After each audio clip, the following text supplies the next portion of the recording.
Assalamualaikum students. In this video we will discuss about the external features of the scapula. External features of scapula.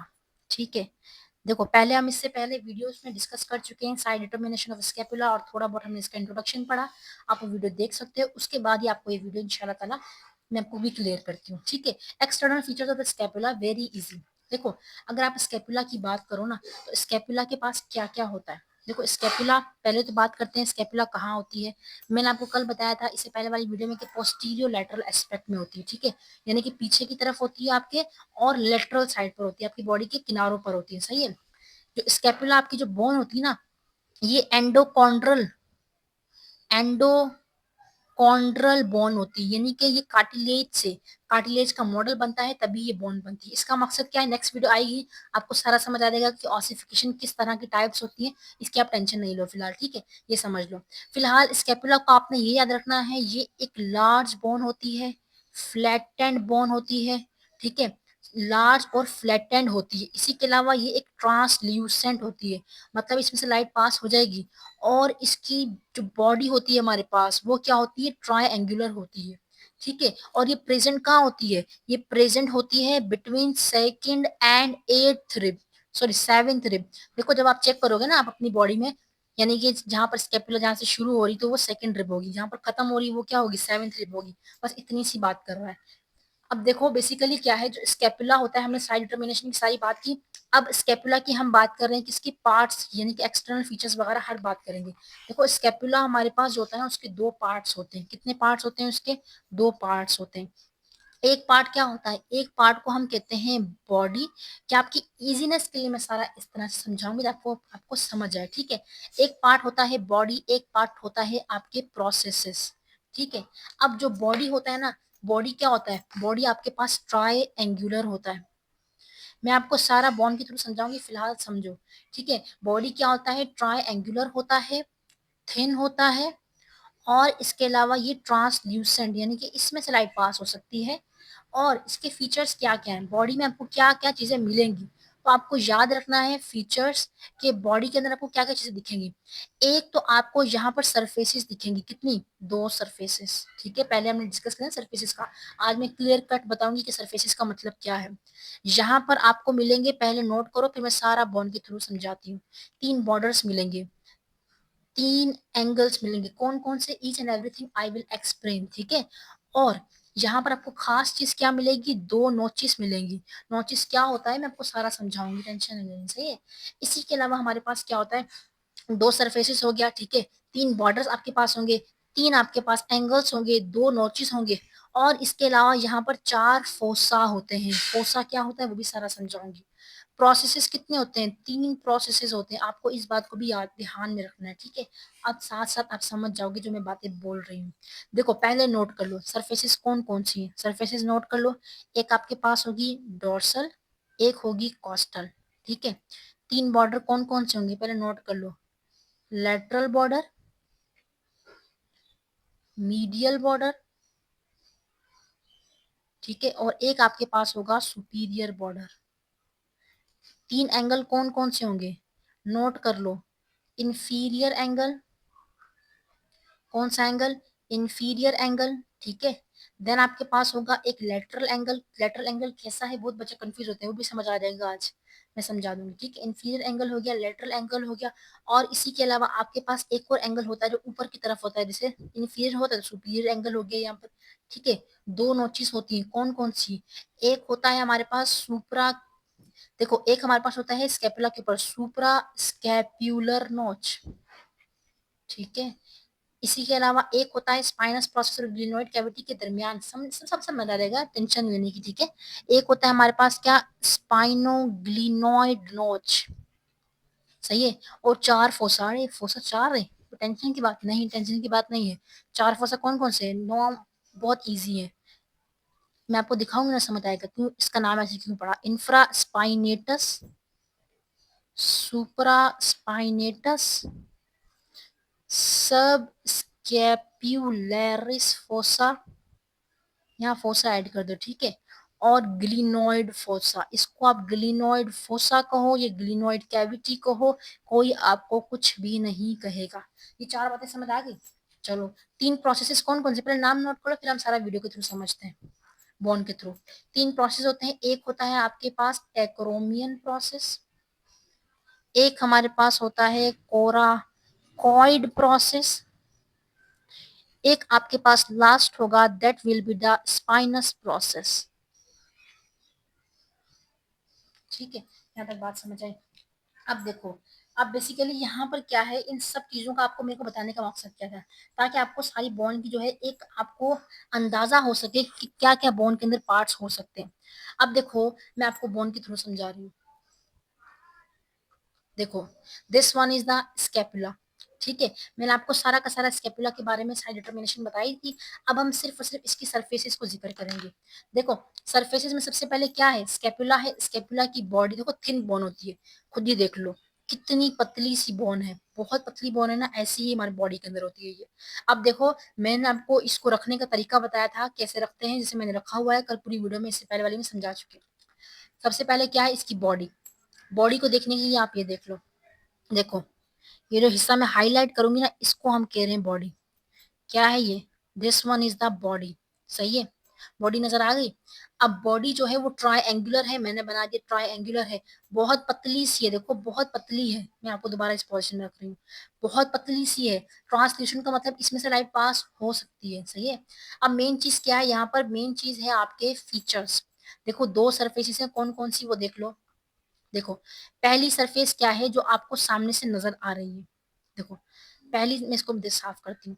देखो, पहली surface क्या है, जब आप इसको रखते हो ना किस व्यू में, एनाटॉमिकल पोजीशन जो इससे पहले हम डिस्कस कर चुके हैं, आप उस पोजीशन में रखो, तो जो सामने वाली सरफेस आपको नजर आएगी वो है डॉर्सल सरफेस। मैंने आपको बताया था, हमें कैसे पता चलेगा, स्पाइनस प्रोसेस होगा।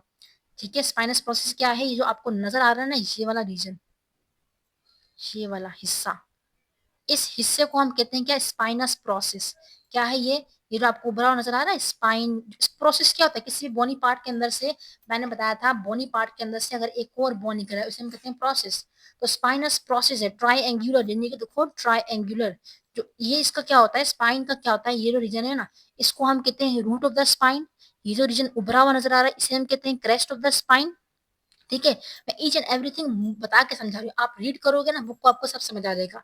और स्पाइन का जो अपर, देखो एक हमारे पास जब रखा ना इसे मैंने, से एक नीचे पतला सा रीजन आ रहा है, एक ऊपर आ रहा है। जो ऊपर आ रहा है इस रीजन को हम कहते हैं अपर लिप, जो नीचे आ रहा है इसको कहते हैं लोअर लिप। ठीक हो गया, ये आपको समझ आ गया। अब देखो, मैंने किस चीज की बात की, पहले मैंने डॉर्सल और कॉस्टल सरफेस। देखो, डॉर्सल सरफेस क्या है, डॉर्सल सरफेस आपकी ये वाली है। ठीक है, और जो पीछे वाली सरफेस है उसको हम कहते हैं कॉस्टल सरफेस। अब देखो, मेन बात क्या है कि डॉर्सल सरफेस क्या है, कॉन्वेक्स है। अच्छा, अगर आपको यहाँ पर पॉइंट लिखने हो, पॉइंट आप क्या लिखेंगे, डॉर्सल सरफेस क्या बताया मैंने, डॉर्सल सरफेस बताया था मैंने आपको पहली वीडियो में, मैंने बता चुकी हूँ कि डॉर्सल सरफेस क्या होता है। आपकी जो डॉर्सल सरफेस होती है वो कॉन्वेक्स होती है, कोस्टल सरफेस होती है कॉनकेव। समझो इस बात को। देखो, डॉर्सल सरफेस क्या है, कॉन्वेक्स है। अगर आपको नजर आए, ध्यान से देखो, तो ये इस तरह से उभरा हुआ रीजन है। देखो एक सेकंड, देखो, अब देखो, यहाँ से आपको क्या नजर आ रहा है, उभरा हुआ रीजन नजर आ रहा है इसका।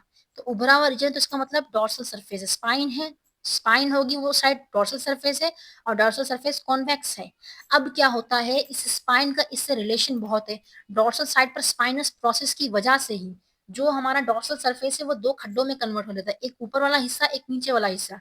जो नीचे वाला हिस्सा होता है उसे हम कहते हैं, नीचे है स्पाइन का तो सुप्रा स्पाइनस, सॉरी इंफ्रा स्पाइनस, जो ऊपर है उसे हम कहते हैं इंफ्रा स्पाइनस। ठीक है, यानी कि स्पाइनस प्रोसेस ने डिवाइड कर दिया डॉर्सल सरफेस को ऊपर वाले रीजन में और नीचे वाले रीजन में।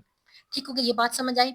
अब देखो, यहीं पर हम बात कर लेते हैं किसकी, एक्रोमियन प्रोसेस की। देखो, एक्रोमियन प्रोसेस क्या है, जहां पर स्पाइनस प्रोसेस खत्म हुआ, ठीक है, यहाँ स्पाइनस प्रोसेस खत्म हो गया, ये बोन से अटैच होता है, उसके बाद जो इसकी इलोंगेशन है, ये जो फ्लैटन सा एरिया नजर आ रहा है ना आपको, this one is the acromion process. क्या है ये आपके पास, एक्रोमियन प्रोसेस है। ठीक है, ये सारा का सारा यहाँ तक का, यहाँ तक जहां तक अटैच था वहां तक क्या था, स्पाइनस प्रोसेस। उसके बाद सारा का सारा रीजन क्या है, एक्रोमियन प्रोसेस है।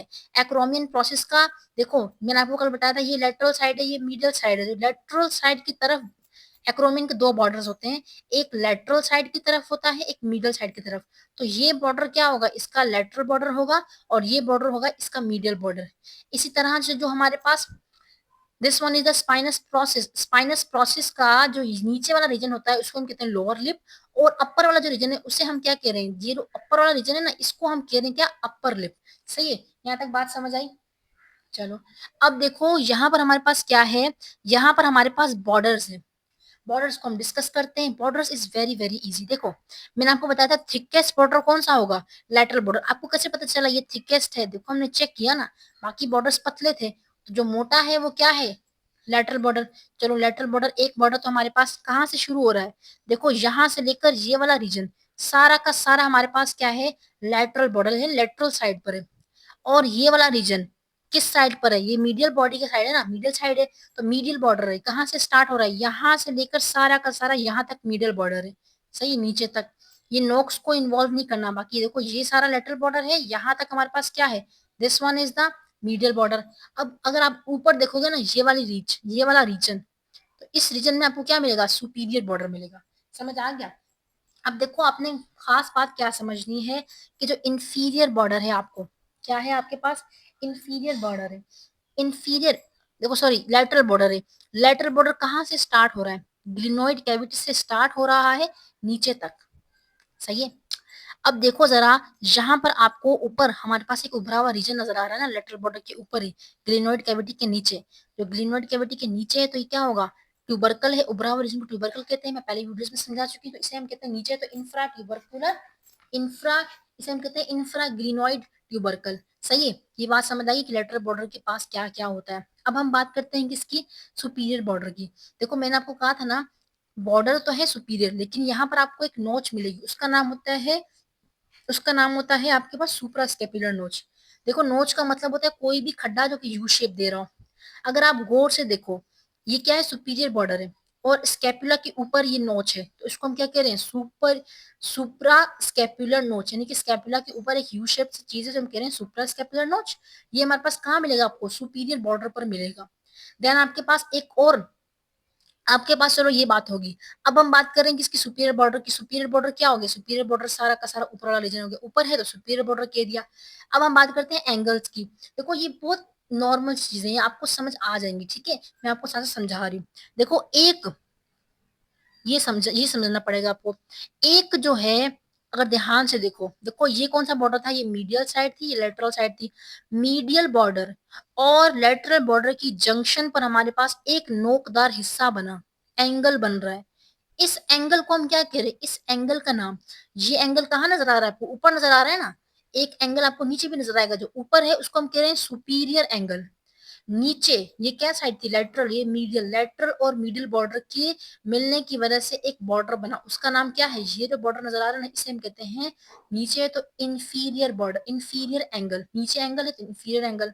अब देखो, अगर आपको मैं यहां से समझाऊं, ये आपके पास क्या है, this one is the scapula, ठीक है, ये स्कैपुला है, नजर आ रहा है, ये स्कैपुला है। अगर आप देखो, ये इंफीरियर बॉर्डर है, इंफीरियर एंगल है, this one is the superior angle. यहाँ ये मिल रहा है, यहाँ पर सुपीरियर बॉर्डर और नीचे वाला लेटरल बॉर्डर मिल रहा है, तो क्या बना रहा है, इंफीरियर एंगल, सॉरी, हमारे पास कौन सा एंगल बन रहा है, लेटरल साइड है तो लेटरल एंगल बन रहा है ना। अगर ये लेटरल एंगल थी, ग्लिनोड कैविटी कहाँ होती है, लेटरल एंगल की तरफ होती है, लेटरल एंगल, ये सारा का सारा लेटरल एंगल है। लेकिन लेटरल एंगल में क्या हो गया, लेटरल एंगल में तो आपको ग्लिनोड कैविटी मिल रही है, इसका मतलब lateral angle contains the glenoid cavity, और we can see the glenoid fossa. सही है। जो आपके पास, मैंने क्या बताया, जो आपके पास लेटरल एंगल है उसमें आपको क्या मिल रहा है, ग्लिनोइड कैविटी मिल रही है, और ग्लिनोइड कैविटी को हम ग्लिनोइड फोसा भी कहते हैं। यहाँ तक आपको बात समझ आई। सही है। अब देखो, इसी तरह से जो आपके पास लेटरल एंगल है ना, ये सारा का सारा, this one is the lateral angle. सही है। इसमें आपके पास क्या क्या मिल रहा है आपको, अगर आप ध्यान से देखो, अगर आप ध्यान से देखो, तो आपके पास ये ग्लिनोइड कैविटी है, ग्लिनोइड कैविटी के ऊपर आपको एक उभरा हुआ नीचे नजर आ रहा होगा। देखो, आप सिर्फ यहाँ फोकस करो, यहाँ पेन रख रही हूँ मैं, यहाँ ऊपर ग्लिनोइड कैविटी के ऊपर एक उभरा हुआ रीजन नजर आएगा, लेटरल एंगल का ही पार्ट है। ये ऊपर उभरा हुआ रीजन किसके है, ग्लिनोइड कैविटी के, तो इसे हम कह रहे हैं सुप्रा ग्लिनोइड ट्यूबरकल। उभरा हुआ रीजन है ग्लिनोइड कैविटी से ऊपर तो सुप्रा ग्लिनोइड ट्यूबरकल। यहाँ तक बात समझ आई? तो इसका मतलब लेटरल एंगल में क्या क्या है, एक तो ग्लिनोइड कैविटी है और इसी के अलावा हमारे पास सुप्रा ग्लिनोइड ट्यूबरकल है, उभरा हुआ रीजन ग्लिनोइड कैविटी के ऊपर। यहाँ तक हमने कर लिया। अब देखो एक और नोच आता है स्पाइनोग्लिनोइड नोच। स्पाइनोग्लिनोइड नोच कहाँ होता है? देखो स्पाइन का मतलब क्या है, स्पाइनस प्रोसेस, ग्लिनोइड का मतलब ग्लिनोइड कैविटी, वो नोच, वो शू शेप खड्डा जो कि स्पाइनस प्रोसेस और ग्लिनोइड कैविटी के दरमियान में बन रहा हो, उसको हम क्या कह रहे हैं, उसको हम कह रहे हैं स्पाइनोग्लिनोइड नोच। सिंपल, समझ आया? यहां से भी देख लो, दिस वन इज द स्पाइनो, देखो ध्यान से देख लो, दिस वन इज द स्पाइनोग्लिनोइड नोच। सामने से अगर आपको सही से समझ आ रहा है तो यहाँ से देख लो, दिस वन इज द स्पाइनोग्लिनोइड नोच। सही है, ये हो गया। इसके अलावा हमारे पास क्या है, अब सब स्केपुलरिस फोसा रह गया। देखो फोसा का मतलब क्या होता है, खड्डा। सब स्केपुलरिस का मतलब क्या होगा, स्केपुला के नीचे। ये स्केपुला है, इसके नीचे, यानी कि हमारा जो कॉस्टल साइड है, या फिर हम इसे वेंट्रल साइड करें। कॉस्टल क्यों करें, क्योंकि ये कॉस्टल कार्टिलेज के ऊपर जाकर अटैच होता है ना। तो ये जो साइड है इसमें आपको खड्डा नजर आ रहा होगा, ये वाला खड्डा। ये वाला क्या है, इसको हम कहते हैं सब स्केपुलरिस फोसा, स्केपुला के नीचे, ठीक है। इसी के अलावा आपको कॉस्टल सरफेस में 3 रिजेस भी नजर आएंगी, 3 लॉन्गिट्यूडनल रिजेस। लॉन्गिट्यूडनल का मतलब बिल्कुल सीधी सीधी लाइंस। अगर आप देखो, ये कॉस्टल सरफेस है, यहाँ पर बिल्कुल सीधी सीधी एक लाइन, 2 लाइन, 3 लाइन, उभरी हुई लाइन है। रिजेस का मतलब उभरी हुई लाइन है। तो 3 लॉन्गिट्यूडनल लाइंस कहाँ दिखेंगी, कौन, कॉनकेव सरफेस में और कॉस्टल सरफेस। यानी कि कॉस्टल सरफेस ही कॉनकेव होता है, अंदर की तरफ खड्डे नजर आ रहे हैं छोटे छोटे से, तो यही है बस। सही, यहाँ तक बात समझ आई? इसी के अलावा हमारे पास क्या है, एक प्रोसेस रह गया है, कोरोकॉइड प्रोसेस। देखो अगर आप यहाँ से देखोगे ना, आपको एक और बाहर की तरफ बोनी प्रोजेक्शन निकली हुई होगी। इस बोनी प्रोजेक्शन को निकले हुए क्या कहते हैं, इसको हम कहते हैं कोराकॉइड प्रोसेस। कौवे की चूंच की तरह नजर आ रहा है, कौवे की चूंच भी ऐसी होती है ना, बाहर की तरफ निकली होती है। तो उसी तरह से इसलिए क्रो लाइक है, क्रो की मतलब कौवे की चूंच की तरह, इसीलिए इसको हमने कोरोकॉइड प्रोसेस का नाम दिया है। देखो स्कैपुला में क्या आ रहा है, स्कैपुला में सी आ रहा है, तो कोरोकॉइड में सी आएगा, ये याद रखना है। तो हमने अभी सारा का सारा डिस्कस किया है कि स्कैपुला को और स्कैपुला में क्या क्या चीजें हो सकती हैं। यहाँ तक मैंने आपको सारा समझाया। अगर आपको कोई भी क्वेश्चन हो आप वीडियो में कर सकते हैं। और देखो इसके बाद हम डिस्कस करेंगे क्या, muscle attachment on the scapula, और उसकी ट्रिक्स के साथ हम सीखेंगे। इससे पहले हम ह्यूमरस की भी कर चुके हैं, क्लेविकल, और इसके अलावा हमारे पास मतलब काफी रेडियस अल्ना को हम डिस्कस कर चुके हैं। अब हम डिस्कस करेंगे स्कैपुला की मसल अटैचमेंट को जस्ट, ठीक है। मिलते हैं नेक्स्ट वीडियो में, तब तक के लिए अल्लाह हाफिज। अगर आपको कोई भी सजेशन हो आप मुझे वीडियो में दे सकते हैं। और अगर आपको कोई बात समझ ना आई हो तो आप भी बता सकते हैं, और कोई टॉपिक हो तो वो भी क्लियर कर दूंगी मैं इंशाल्लाह ताला। मिलते हैं नेक्स्ट वीडियो में, तब तक के लिए अल्लाह हाफिज।